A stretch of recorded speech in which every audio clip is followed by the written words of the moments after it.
Welcome back to RetroWheelsVault, and today we're cracking open something small, spicy, and mechanically fearless. Welcome to the JDM Vault, where revs hit red and legends are reborn.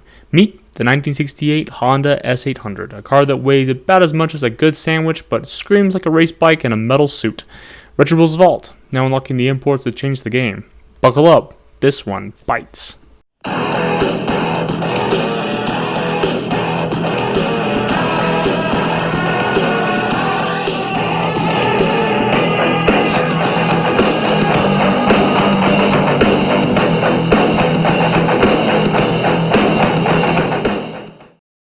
Starting off with a fun bit of mechanical wizardry that sounds like it should be illegal, the 1968 Honda S800 packed a 791cc straight 4 that cranked out 70 horsepower at a shrieking 8,000 RPM.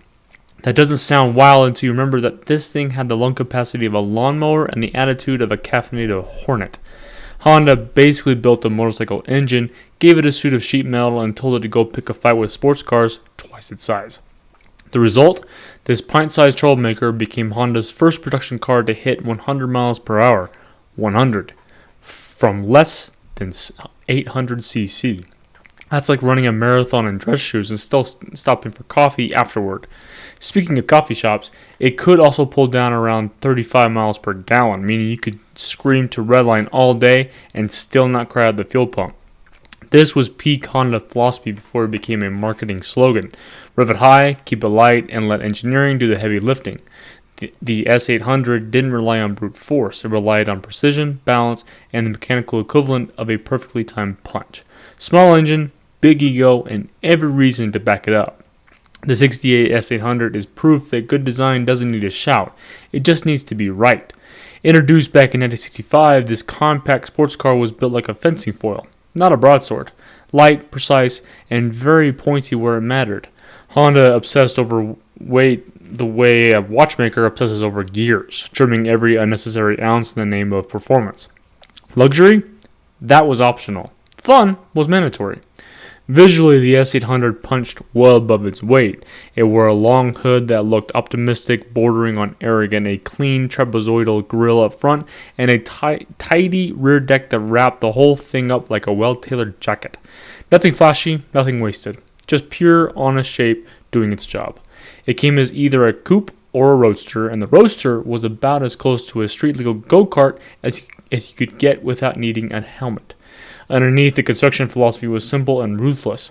Keep it light, keep it tight, and let the engineering speak. The S800 didn't try to pamper you, it invited you to drive. And enthusiasts loved it for exactly that reason. The engine in the 68's Honda S800 is where Honda really started showing its mad scientist side. Under that long, confident hood lives a 791cc inline-four. Basically a 1-liter engine that somehow forgot it was supposed to behave. It makes 70 horsepower at a screaming 8,000 RPM, which means this motor doesn't wake up early. It stays up late and parties hard. Peak torque is a modest 48 foot-pounds at 6,000 RPM, so if you're looking for a low-end shove, keep looking. This thing lives for revs the way a soprano lives for the high note. The bore and stroke, 2.36 inches by 2.75 inches, give it an over-square personality that encourages spinning, not lugging. At 9.2 to 1 compression ratio keeps it punchy without being fragile, while 5 main bearings and a stout cast iron block hold everything together when the tack needle starts flirting with danger. Feeding this mechanical gremlin are dual keying in twin choke carburetors, gulping air and fuel like a pair of espresso machines set to maximum chaos. This engine doesn't muscle its way forward, it sings, it spins, and it dares you to keep one foot in it. That's the magic. The drivetrain transmission in the S800 followed the same philosophy as the rest of the car. Keep it simple, keep it sharp, and don't babysit the driver. Power is routed through a 4-speed manual transmission, fully synchro mesh, which in the 1960s was Honda politely saying, "We trust you not to grind gears like a farm tractor." Every shift is smooth, deliberate, and mechanical in the best possible way, like chambering around in a precision rifle. This gearbox isn't about lightning fast drag strip launches or lazy cruising. It's about involvement. You roll through the gears, timing your shifts to that eager little engine's rev-happy personality, and suddenly you're part of the machine instead of just sitting on it. Miss a shift, and the car gently scolds you. Nail it, and everything clicks into place like a well-rehearsed dance step. With only 4 gears to work with, Honda forced drivers to stay engaged, constantly balancing rev, speed, and momentum. There's no hiding behind extra ratios here. The S800 rewards finesse, not brute force. Think of it less like an automatic appliance and more like a mechanical conversation, one where the car talks back loudly and always encourages you to try a little harder next time. Moving to the bones of this little Honda is where the little guy stops being cute and starts acting like it was a racing license hidden in the glove box. It uses a classic FR layout, front engine, rear-wheel drive, which is basically the sports car equivalent of putting the engine where it belongs and letting the rear tires handle the hard labor. The balance feels playful, eager, and wonderfully alive like a border collie after 3 cups of espresso. Up front, Honda equipped the S800 with torsion bars, double wishbones, and an anti-roll bar. Translation: the front suspension stays composed through corners instead of flipping around like a fishing boat in rough water. Steering input feels immediate and sharp, giving the driver confidence to push harder with every corner. Out back is where things get delightfully nerdy. Coil springs, trailing arms, a panhard rod, and a DDon axle. The DDon setup mattered because it reduced an unsprung weight compared to a traditional solid axle, helping the tire stay planted and improving ride and handling balance. It gave the S800 agility without sacrificing stability. And while earlier S-Series cars like the S600 famously used motorcycle-style chain drive systems, the 1968 S800 transitioned to a more conventional driveshaft setup. Honda essentially traded mechanical theater for refinement.